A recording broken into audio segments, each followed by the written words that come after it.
Bonjour à tous et bienvenue sur Eodro. Aujourd'hui, une nouvelle vidéo où je vais vous parler un petit peu de mon road trip en Islande. Donc c'est parti, je vous emmène avec moi.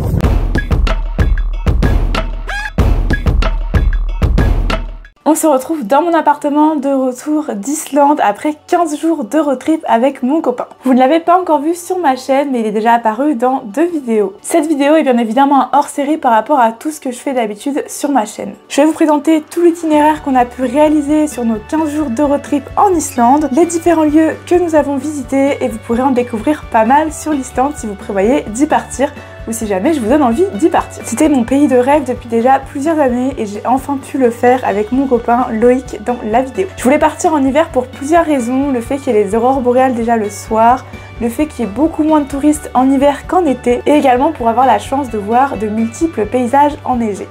Jour 1, on est parti le 31 octobre avec la compagnie Flyplay de Paris. Et on a atterri à Reykjavik, du coup la capitale de l'Islande. On a fait ce road trip en Islande dans un van aménagé de type Renault Trafic. Voilà, donc un Renault Trafic 3 places. Assez grand mais un petit peu galère, on va pas se mentir, pour organiser toutes les affaires, pour la valise, pour le coin dodo, le coin un petit peu repas, etc. C'était quand même pas très confort. Il faut savoir aussi qu'en Islande, le soleil en hiver se lève très tard, entre 9h30 et 10h le matin, et se couche très tôt, entre 16h et 16h30 en novembre. Donc il faut bien penser à organiser ces journées parce que forcément vous n'avez pas énormément de temps d'ensoleillement et après rapidement le soir vous savez pas forcément quoi faire, donc généralement vous faites un petit peu de route vers le prochain point du lendemain matin. On est arrivé assez tard donc on n'a pas forcément fait grand chose, on a surtout fait toute la pointe sud-ouest. On a également bien évidemment récupéré le van avant ça, on a également fait les courses parce qu'on était équipé d'une petite glacière et également d'une gazinière. En gros la partie pointe sud-ouest qu'on a fait c'est la partie qui est fermée actuellement pour cause d'éruption volcanique imminente. Et ensuite on a bien évidemment trouvé un endroit pour dormir parce que le camping sauvage est totalement interdit en Islande, donc faut toutes les nuits la passer dans un camping, que ce soit ouvert ou fermé, sachant qu'en hiver il y a quand même pas mal de campings fermés. Donc bien évidemment vous pouvez souvent loger dans les campings fermés mais vous n'avez pas toutes les commodités derrière. Jour 2, première vraie journée super ensoleillée et première randonnée de 2-3 heures sur le chemin de randonnée de Reykjadalur. Désolée d'avance pour toutes mes prononciations dans cette vidéo, les noms sont vraiment très compliqués.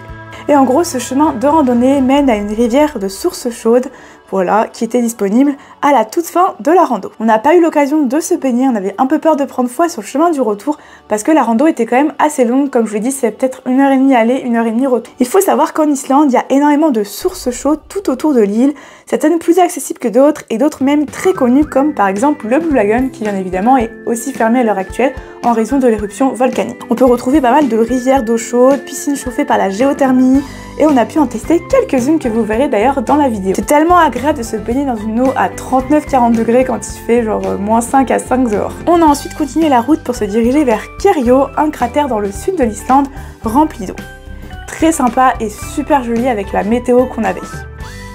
Et c'est le début de la visite du Cercle d'Or. Il faut savoir que le Cercle d'Or s'étend sur plusieurs centaines de kilomètres et regroupe les 3 lieux les plus touristiques d'Islande, le parc national de Thingvellir, la zone de geyser de Gésir et la cascade de Gullfoss. On a bien évidemment tout fait. Ensuite, on a terminé la journée sur un magnifique coucher de soleil dans le Secret Lagoon, qui est également une piscine géothermique créée en 1891, comprenant un geyser aux alentours. Super agréable, l'eau était super chaude, entre 39 et 40 degrés je pense, et avec le coucher de soleil c'était juste magnifique. Le geyser aux alentours faisait de temps en temps des petits jets. Je rappelle pour ceux qui ne savent pas qu'un geyser c'est une source d'eau très chaude qui jaillit violemment par intermittence. On en a vu d'ailleurs plusieurs pendant le séjour et vous verrez tout au long de la vidéo. Je rappelle que le terme geyser vient également du plus célèbre geyser qui est le Gésir et qui se situe en Islande dans le Cercle d'Or. Et c'est une fin de journée. Jour 3, on continue la visite du Cercle d'Or, lever du soleil, visite des 2 geysers les plus connus d'Islande qui sont Gésir et Strókur. Il faut savoir que Gésir est plus d'activité depuis des dizaines d'années, mais par contre Strókur peut jaillir entre 8 à 15 minutes, ça dépend des moments. Donc on a pu voir pas mal de jets de Strókur, mais voilà, il y avait quand même énormément de vent, donc rester sur place à attendre, à rien faire, c'est un petit peu compliqué, surtout avec tout le vent qu'il y avait, c'était très compliqué. Voilà, donc on a fait en gros 2 jets à 10 minutes d'écart dans le froid et le vent. À quelques dizaines de minutes se trouve également une des cascades les plus connues d'Islande et qui fait partie des lieux les plus touristiques d'Islande dans le Cercle d'Or, c'est Gullfoss, qui signifie littéralement en islandais chute d'or, et qui doit son nom au fait qu'on peut souvent y voir un arc-en-ciel au-dessus de la cascade. La cascade est juste magnifique et assez puissante quand même. On continue avec ensuite la visite de Glugafos, qui est également une plus petite cascade qui comporte une rivière. Et c'est également un peu plus loin de l'amas de touristes si vous souhaitez un petit peu éviter les touristes. On s'est ensuite équipé avec nos zounes, nos kawaii, nos pantalons imperméables, on ressemblait à rien, mais c'est pas grave, on est parti voir 2 superbes cascades, qui sont pour commencer Seljalenfoss, qui est connue car c'est une des très rares cascades derrière lequel on peut passer, voilà. Pensez bien à être équipé parce que vous allez être sûrement trempé. Et ensuite, il ne faut surtout pas louper à 600 mètres plus loin la très jolie cascade cachée derrière une grotte, voilà, qui s'appelle Glujfrafrost. Voilà, donc mettez bien vos pieds dans l'eau, escaladez un petit peu les rochers et vous verrez, c'est juste magnifique. Et pour finir la journée, passage rapide à Skogafoss, une cascade pas très loin également du Cercle d'Or. Jour 4, avant de revisiter en journée Skogafoss qu'on avait vu la veille, je vous rappelle, lors du coucher de soleil, on se réveille un petit peu plus tôt pour pouvoir être seul dans la piscine naturelle Seljavallalog, voilà, située en plein milieu des montagnes dans un décor super naturel. L'eau est censée être à 36 degrés et le bassin est alimenté par la source chaude qui coule le long d'Eyjafjallajökull, le célèbre volcan. Je dis censé être à 36 parce que lorsqu'on est arrivé, l'eau était plutôt entre 20 et 25 degrés. Autant vous dire que c'était très difficile de s'y baigner. Mais on a quand même tenté le coup parce que le décor était juste magnifique. Par contre, autant vous dire que déjà dans la piscine vous avez froid, mais alors quand vous sortez et qu'il fait 3 degrés dehors, va vite falloir se rhabiller. On était vraiment congelés, mais heureusement le van n'était pas trop loin, à 10-15 minutes à pied environ, donc on a pu s'y réchauffer tranquillement. Une fois réchauffé, retour à la cascade de Skogafoss pour y effectuer une petite randonnée et voir une petite série de cascades. On n'a pas pu tous les faire parce qu'il y avait au moins 5-6 km aller pour voir la dernière cascade de la série. Mais ça valait bien le coup. Skogafoss c'est assez touristique, mais personne ne prend le temps de faire la petite marge arrière pour voir le reste des cascades alors que c'est juste super beau. On enchaîne un peu plus au sud vers la ville de Vik à la Black Beach, la plage de sable noir la plus jolie d'Islande. Et également Dyrhólaey, le point le plus au sud de l'île. Cette péninsule est caractérisée par la présence d'une arche volcanique de laquelle elle a tiré son nom qui signifie l'île haute avec le passage de porte. Et on a ensuite continué vers une petite grotte, Loftsallaellir, qui permet d'avoir une vue panoramique sur cette fameuse arche qu'on a vue du coup juste avant. Vraiment très stylé, les photos ont la classe et les panoramas sont vraiment pas mal. Et enfin, on est allé se promener le long de la plage Reynisfjara, une étendue de sable noir surmontée par des colonnes de basalte. Alors là, il y avait un peu trop de touristes, donc c'était un peu gênant. Bon, c'était quand même agréable, c'était super joli. Mais bon, voilà, le soir, coucher de soleil, il y avait trop de monde. Je pense qu'il faut y aller au lever de soleil pour éviter l'amas touristique. Jour 5, c'était surtout journée iceberg et glacier. Et on commence doucement avec le glacier Svinalfellsjökull. Et il est également apparu dans le tournage de la saison 7 de Game of Thrones pour ceux qui ont vu la série. Là, on voulait faire voler le drone, mais il y avait quand même de grosses rafales de vent, donc on n'a pas trop osé. Ensuite, on s'est dirigé vers un lieu très connu en Islande, le glacier de Jökulsárlón, qui est un lagon rempli de blocs de glace qui proviennent de l'immense calotte glaciaire du glacier Vatnajökull. Et c'était vraiment très impressionnant. On a même pu ramasser quelques blocs de glace, c'était vraiment magnifique les paysages avec les reflets, etc. Surtout quand il fait beau. Et d'ailleurs, ce fameux glacier est apparu dans plusieurs films comme Tomb Raider, Batman Begins, etc. Et ensuite, à côté, à même pas 5 minutes, vous avez l'immense plage Diamond Beach, qui est une plage de diamants. Il s'agit d'une plage de sable noir avec des blocs de glace qui viennent s'y échouer. C'est vraiment sublime, super beau avec tous les mélanges de couleurs. C'est un lieu vraiment incontournable à visiter en Islande. Et pour terminer la journée, on allait dans un super lieu sympa pour le coucher du soleil qui se situe pas loin d'un village viking qui avait été créé en 2010 pour un film et il me semble qu'au final le film n'avait jamais été tourné. On n'a pas visité le village parce qu'il était un peu tard, mais par contre la couleur des roches avec le soleil était vraiment sublime. On rentre au camping, on se pose un peu, on mange et là il y a un jeune couple qui vient nous voir et il nous dit « Vous avez vu les aurores boréales dehors ?» Et nous en panique et hyper excités en même temps, on sort voir dehors et là on voit rien, on voit que des nuages. On se dit mais on comprend pas trop, etc. Et au final on voit apparaître un petit nuage beaucoup plus clair que les autres nuages et ce sont nos premières aurores boréales. On était vraiment super contents, c'était certes des aurores boréales assez faibles au vu du nombre de nuages qu'il y avait dans le ciel, c'était pas forcément très visible à l'œil nu, mais on sort nos appareils photo et là la magie opère, on a du vert sur l'appareil photo, donc on était tout contents. Jour 6, petite balade en bord de rivière située proche du camping où on était, Pas très intéressant en soi, pas forcément à faire, mais très agréable de se promener. On commence au fur et à mesure à remonter la côte est et on s'arrête à une petite maison d'observation d'oiseaux. Voilà, vous avez pas mal de petites bestioles en Islande et vous avez pas mal de coins réservés pour observer la faune et la flore et c'est juste trop top. Le temps par contre, plus on avance vers le nord et l'est, plus il fait moche, voilà. Donc beaucoup de brouillard, beaucoup de nuages, etc. Un peu de pluie. Donc on décide de s'arrêter un petit peu pour voir la cascade de Bruðarárfoss. Voilà, donc désolé encore pour les prononciations. Et voilà, on est déguisés en 5 poubelles pour aller visiter une cascade pour faire au moins un truc dans cette journée toute moche, pleine de pluie. Voilà. Le chemin est assez compliqué, il y a pas mal d'escalades, de boue, de montées. Le chemin est pas très bien représenté. Voilà, il y a un moment où il faut couper pour aller vraiment s'approcher de la cascade. Donc voilà, mais par contre la cascade est plutôt jolie. On reprend la route et là c'est tempête sur tempête.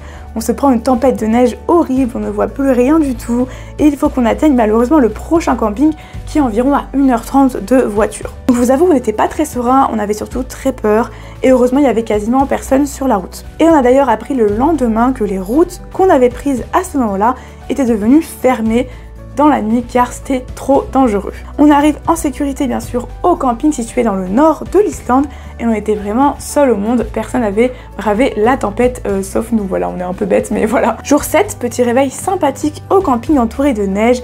Moi qui voulais voir les paysages enneigés en Islande, je suis servie. Tout est enneigé et super beau et on en profite bien évidemment pour faire un petit bonhomme de neige. Voilà, on profite un petit peu de la neige avant de repartir sur la route. Actuellement en train de faire un petit bonhomme de neige. Il va tomber là. Mais non, elle va pas tomber. Tada. C'est moi qui vais tomber. Allez, on continue la route et on se dirige vers deux cascades très connues dans le nord de l'Islande. D'abord Dettifoss, une des chutes les plus puissantes d'Europe. Et le débit était vraiment très impressionnant. À quelques centaines de mètres, donc il faut marcher un petit peu, vous avez peut-être 2 km, 2 km 5 au total pour voir ces deux cascades. Vous avez la cascade de Selfoss, à ne surtout pas confondre avec la ville de Selfoss, qui est également puissante et magique. Le détour vaut vraiment le coup et sous la neige, c'est juste magnifique. On rentre ensuite tranquillou dans un autre camping, c'était surtout journée route aujourd'hui, on n'avait pas forcément fait grand chose, mais en fin de soirée, on a pu apercevoir nos deuxièmes aurores boréales. Plus belles encore que les précédentes, vraiment visibles à l'œil nu, se déplaçant à vitesse rapide et même visibles sans le menu de l'appareil photo, ce qui est encore plus impressionnant. Jour 8, lever assez matinal car on voulait grimper le cratère Edgefall au lever du soleil. C'est parti, on va escalader tout là-haut, c'est un volcan. Voilà. La montée est quand même assez rude et assez compliquée, mais heureusement elle ne prend pas trop longtemps, environ 15 minutes de marche, mais quand même assez intense. Et voilà, on a escaladé le volcan. La voiture elle est là. Voilà, c'est trop beau. Et arrivé là-haut, bien évidemment, on est seul au monde. C'est trop beau, le soleil se lève juste devant nous, petit à petit, et c'est juste magnifique. Et ça vaut absolument le détour, et avec la neige, c'est encore plus magique. Ensuite, on continue, on arrive dans des lieux un peu plus touristiques dans le nord, car le nord est quand même beaucoup moins fréquenté que le sud, comme précisé au début de la vidéo, mais il y a quand même des endroits qui restent un petit peu touristiques. On s'arrête rapidement à la grotte de Grjótagja. Là, c'est la grotte thermale où a été tournée la scène de Jon Snow avec Ygritte dans Game of Thrones en 2013. Puis petit arrêt sur le site incontournable de Namashfall, Sverrir, donc vraiment un lieu incontournable dans le nord de l'Islande, près de Midvan. Le site de Sverrir propose à peu près toutes les manifestations d'origine volcanique, solfatar, marmite de boue, fumerolles. Du coup, forcément, les odeurs de soufre sont particulièrement fortes et ça se remarque bien sûr dès notre arrivée sur le parking, c'est assez désagréable. Actuellement en train de marcher au milieu du soufre, ça pue la mort. Voilà, c'est super joli. Tadam. Et là il y a Loïc qui m'attend jamais comme d'habitude. Voilà, il m'entend même pas de toute façon. Ça pue. Voilà, c'est le soufre. On s'enfonce dans les fumées. Oh, c'est horrible. Ah, je peux pas, hein, c'est horrible. Hein. J'ai l'impression, Loïc.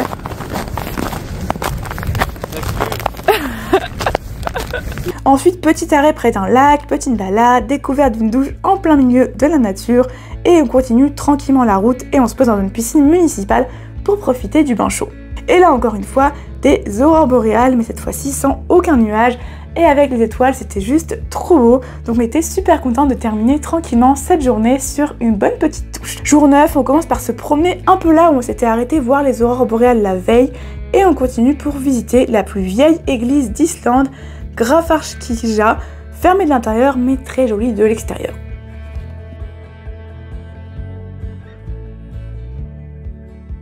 On continue pour aller visiter le musée extérieur Glambour Farm et Museum qui regroupe des habitats traditionnels islandais de différentes époques. Celui-ci était fermé en hiver, mais bien sûr vous pouvez toujours vous y balader et voilà, et voir les différentes maisons. Vous pouvez juste pas rentrer dans les maisons où il y avait un peu toutes les explications, mais c'était quand même super agréable et ça vaut quand même le coup. On continue la route vers la cascade de Reykjafoss, une magnifique cascade pas du tout fréquentée du tourisme et située à côté de la source chaude Fosslog. Très sympa à voir. Petite rando comme d'habitude pour aller voir une cascade. Voilà. Une quinzaine de minutes de marche pour y accéder, mais franchement ça vaut le coup. Puis petite halte bien sûr à côté des chevaux islandais qui sont très particuliers et super beaux. C'est parti pour voir les chevaux. Petits chevaux islandais. J'espère qu'on va pas leur faire trop peur. Et non, regarde.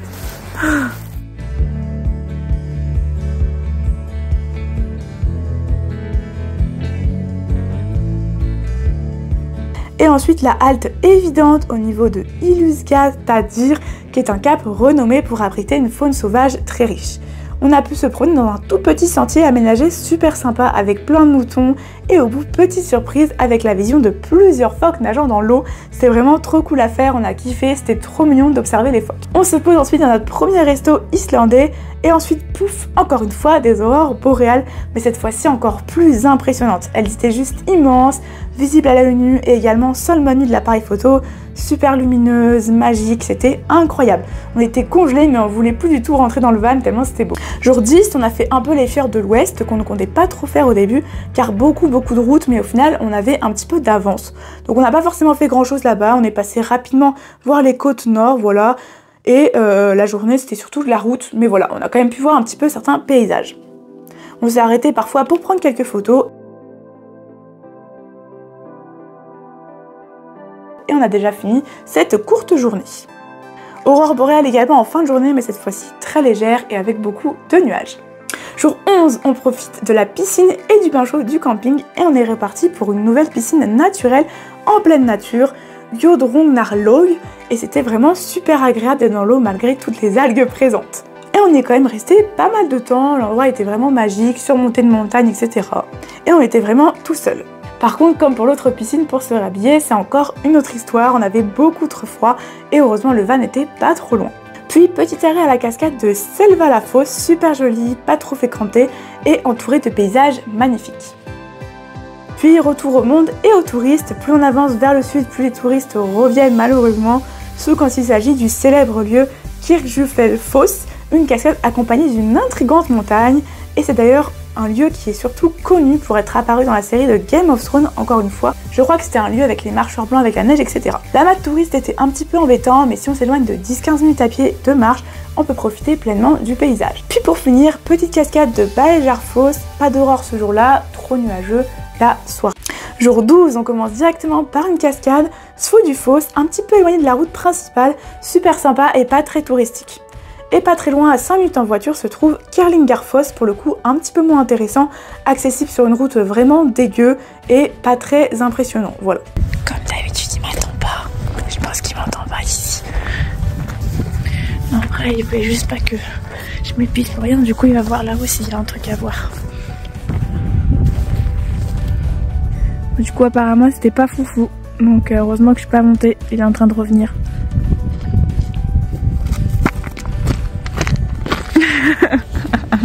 Allez. Petit arrêt ensuite pour voir les murs de Elisandur et pour profiter du street art de la ville qui était vraiment pas si mal.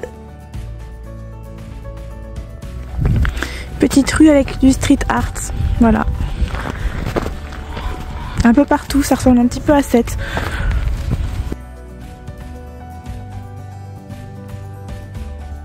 On s'arrête ensuite sur une plage de sable jaune, Skardvik, qui est juste magnifique.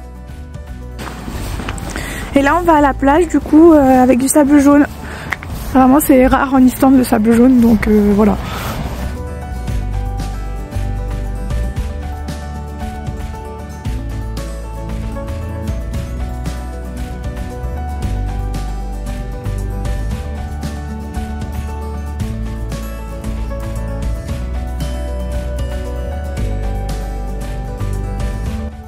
On continue ensuite notre escapade au cratère de Saxol. On va escalader ce cratère, voilà, par les marches. Il y a 380 marches. Voilà. On se retrouve là-haut. Mais chut, on se retrouve là-haut. La montée, franchement, je m'attendais à pire avec toutes les marches, mais franchement, c'était pas trop dur ni trop long. Assez joli, plein de petits cratères entourent le cratère. Je t'ai vu, hein. Voilà, on est arrivé en haut du cratère. Ça va, la vue elle est pas mal. Mais on peut pas faire voler le drone parce qu'il y a un peu trop de vent. Voilà. Et si on tourne un peu là-bas, il y a plein d'autres cratères. Par là, là. Voilà, c'est un peu moins joli de ce côté. Et là on a vu du coup sur le cratère. Voilà.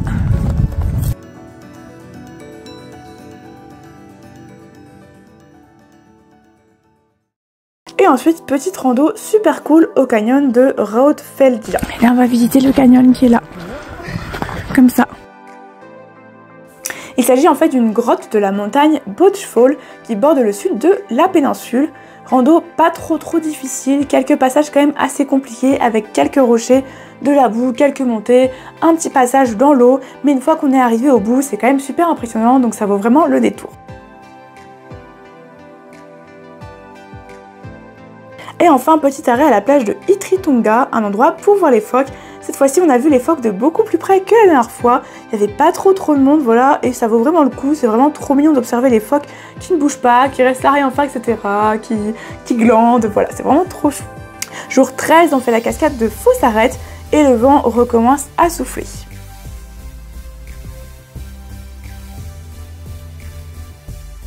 Puis on se dirige vers la cascade Porufos, un peu plus loin.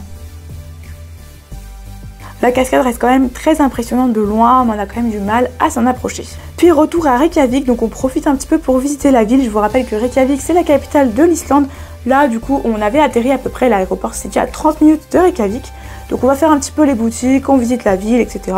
Et vu l'avancée qu'on a effectuée dans le road trip, il nous reste quand même un jour complet le lendemain. Donc on décide de refaire une partie du Cercle d'Or, donc Gullfoss et le Gésir. On prend la route, du coup on est à peu près à 1h20 de Reykjavik.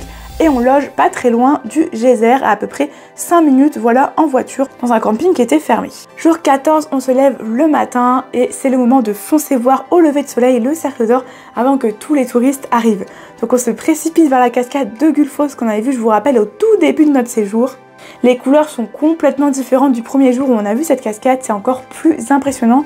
Avec le lever de soleil, c'est fou comment la lumière ambiante et la météo peuvent affecter autant un paysage. Il n'y a vraiment personne, pas trop de vent, donc on peut faire voler un peu le drone, voilà. Et c'était vraiment trop cool de profiter autant du paysage sans trop de touristes.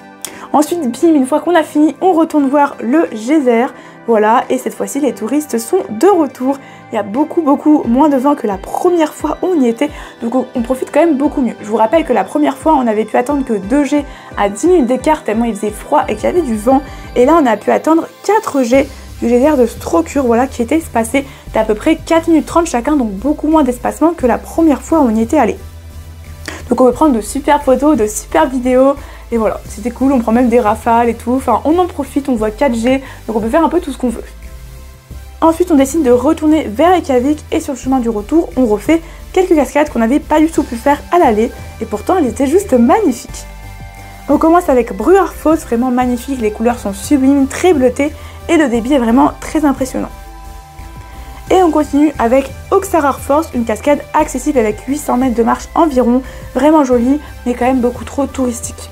Et on arrive au bout de cette dernière grosse journée, on termine par un bon petit restaurant à Reykjavik qui s'appelle Icelandic Street Food et qui sert de la soupe à volonté. On a pris une soupe de poisson pour commencer et ensuite on a repris plusieurs fois de la soupe d'agneau. C'était vraiment super bon et en dessert vous avez les gaufres qui sont offerts. Et la dernière journée est terminée. On passe tout de suite au jour 15 qui est notre retour à Paris. Voilà, donc j'ai pas forcément grand chose à dire sur ce jour-là. On s'est levé assez tôt vers 3h du matin parce que l'avion était à 6h. Voilà, donc on a vraiment rien fait de la matinée à part prendre l'avion. Voilà, le road trip entre guillemets, la vidéo itinéraire etc. est terminée. J'espère vraiment que cette vidéo vous a plu. Elle m'a pris énormément de temps à faire, autant la préparation du script, regarder les lieux qu'on avait fait, trier les photos, les vidéos. On avait 4000 photos et vidéos mélangées entre nos deux appareils photo, le drone, etc. Enfin bref, c'était un peu l'enfer. Donc j'espère que vous aurez pu en apprendre un peu plus sur l'Islande, que ça vous aura aidé si vous préparez un itinéraire pour partir en Islande ou si jamais je vous ai donné envie d'y aller, voilà. On recommande à fond cette destination, on a vraiment kiffé. Sur les routes, on s'ennuie vraiment pas beaucoup. On a fait 3000 km de voiture environ et c'était 3000 km de bonheur. Bon, sauf dans la partie tempête vent parce que là on était un peu stressé, mais voilà, sinon c'était que du bonheur les paysages. Ça fait beaucoup de routes, il y a quand même pas mal de routes qui sont pas forcément adapté pour les voitures, il y a quand même quelques graviers, etc. Ça secoue pas mal, voilà. Mais une fois que vous voyez les paysages derrière, vous oubliez quand même un peu tout ça. Si cette vidéo vous a plu, vous pouvez bien sûr liker la vidéo, commenter, me dire si vous avez des questions sur le road trip, sur l'itinéraire, si vous voulez juste laisser un avis, enfin voilà, vous pouvez poser tout ce que vous voulez en commentaire et je vous y répondrai avec grand plaisir. Vous pouvez aussi vous abonner pour suivre mon contenu. Je rappelle que ce contenu n'est pas du tout le type de contenu que je fais actuellement. Je fais du dessin, donc si jamais le dessin vous intéresse, n'hésitez pas à vous abonner. Et on se dit très vite pour une prochaine vidéo. Bisous!